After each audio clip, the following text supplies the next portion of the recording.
नमस्कार दोस्तों, 9 अप्रैल से चैत्र नवरात्रि आरंभ। जानिए घट स्थापना, शुभ मुहूर्त, पूजा विधि और नियम। उदया तिथि के आधार पर चैत्र नवरात्रि 9 अप्रैल से शुरू होगी। इस वर्ष चैत्र नवरात्रि के पहले दिन सर्वार्थ सिद्धि और अमृत योग रहेगा। वैदिक ज्योतिष में इन योगों में पूजा बहुत ही शुभ फलदायी होती है। हिंदू धर्म में चैत्र नवरात्रि का विशेष महत्व होता है। एक वर्ष में कुल 4 नवरात्रि आती है। पहला चैत्र नवरात्रि, दूसरा शारदीय नवरात्रि और 2 गुप्त नवरात्रि। हिंदू पंचांग के अनुसार चैत्र माह के शुक्ल पक्ष की प्रतिपदा तिथि से चैत्र नवरात्रि आरंभ हो जाती है। चैत्र नवरात्रि के शुभारंभ होने के साथ ही नया हिंदू वर्ष भी आरंभ होता है। चैत्र नवरात्रि पर लगातार 9 दिनों तक मां दुर्गा के 9 स्वरूपों की पूजा अर्चना और मंत्रोच्चार किया जाता है। धार्मिक मान्यताओं के अनुसार नवरात्रि पर देवी दुर्गा पृथ्वी लोक आती है और अपने सभी भक्तों की हर एक मनोकामना को पूर्ण करती हैं।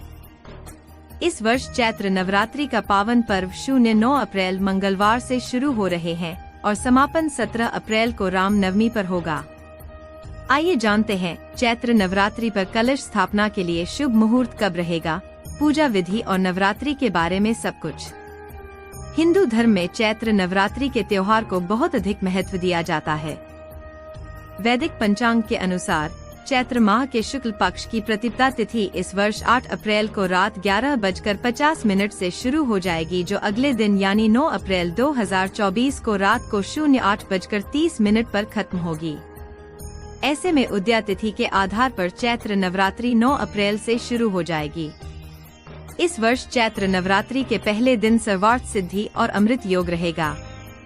वैदिक ज्योतिष में इन योगों में पूजा बहुत ही शुभ फलदायी होती है। चैत्र नवरात्रि कलश स्थापना का शुभ मुहूर्त। इस वर्ष चैत्र नवरात्रि 9 अप्रैल से आरंभ हो रहे हैं।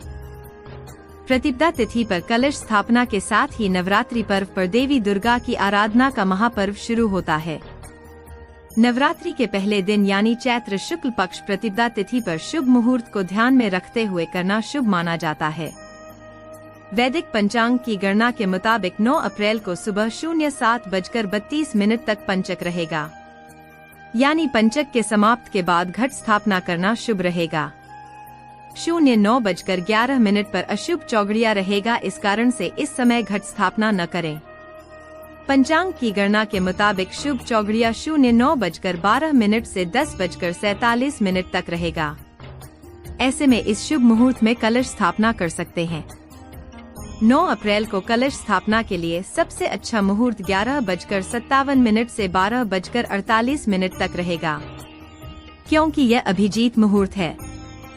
कलश स्थापना के लिए अभिजीत मुहूर्त सर्वश्रेष्ठ होता है। इसके अलावा इस समय वैघृत योग और अश्विनी नक्षत्र का संयोग भी रहेगा। ऐसे में घट स्थापना, पूजा का संकल्प लेना और मंत्रों का जाप करना शुभ फलदायी रहेगा। ब्रहरा मुहूर्त सुबह 4:31 से 05:17 तक। अभिजीत मुहूर्त सुबह 11:57 से दोपहर 12:48 तक। विजय मुहूर्त दोपहर 2:30 से दोपहर 03:21 तक। गोधूली मुहूर्त शाम 6:42 से शाम 07:05 तक।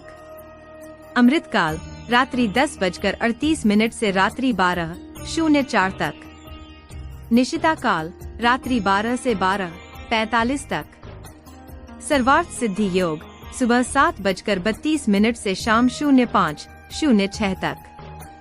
अमृत सिद्धि योग सुबह 7:32 से शाम 05:06 तक। चैत्र नवरात्रि कलश स्थापना पूजा विधि। नवरात्रि पर मां दुर्गा की उपासना का विशेष महत्व होता है। नवरात्रि पर 9 दिनों तक उपवास रखा जाता है। नवरात्रि के पहले दिन सुबह घर को साफ सुथरा करके मुख्य द्वार के दोनों तरफ स्वास्तिक बनाएं और सुख समृद्धि के लिए दरवाजे पर आम या अशोक के ताजे पत्तों का तोरण लगाएं। इस दिन सुबह स्नानादि करके माता दुर्गा की मूर्ति या तस्वीर को लकड़ी की चौकी या आसन पर स्वास्तिक का चिन्ह बनाकर स्थापित करना चाहिए। मां दुर्गा की मूर्ति के बाईं तरफ श्री गणेश की मूर्ति रखें। उसके बाद माता के समक्ष मिट्टी के बर्तन में जौ बोएं, जो समृद्धि व खुशहाली का प्रतीक माने जाते हैं। माँ की आराधना के समय यदि आपको कोई भी मंत्र नहीं आता हो तो केवल दुर्गा सप्तशती में दिए गए नवार्ण मंत्र ऐहरी क्ली चामुंडाय विच्चे से पूजा कर सकते हैं व यही मंत्र पढ़ते हुए पूजन सामग्री अर्पित करें। देवी को श्रृंगार का सामान और नारियल चुन्नी जरूर चढ़ाएं। अपने पूजा स्थल से दक्षिण पूर्व की तरफ घी का दीपक जलाते हुए दीपो ज्योतिः परब्रह्म दीपो ज्योतिर्जनार्दनः दीपो हर्तु में पापम पूजा दीप नमोस्तुते यह मंत्र पढ़ें और आरती करें। देवी माँ की पूजा में शुद्ध देसी घी का अखंड दीप जलाएं। बेटा आप भी नवरात्रि में ऐसा पूजा करना, माता दुर्गा अति प्रसन्न होगी। और आज की वीडियो पसंद आई होगी तो लाइक और सब्सक्राइब करके सच्चे शिव भक्त कमेंट में हर हर महादेव जरूर लिखें। मिलते हैं अगले वीडियो में, अपना ख्याल रखिएगा। बोलिए हर हर महादेव, ओम नमः।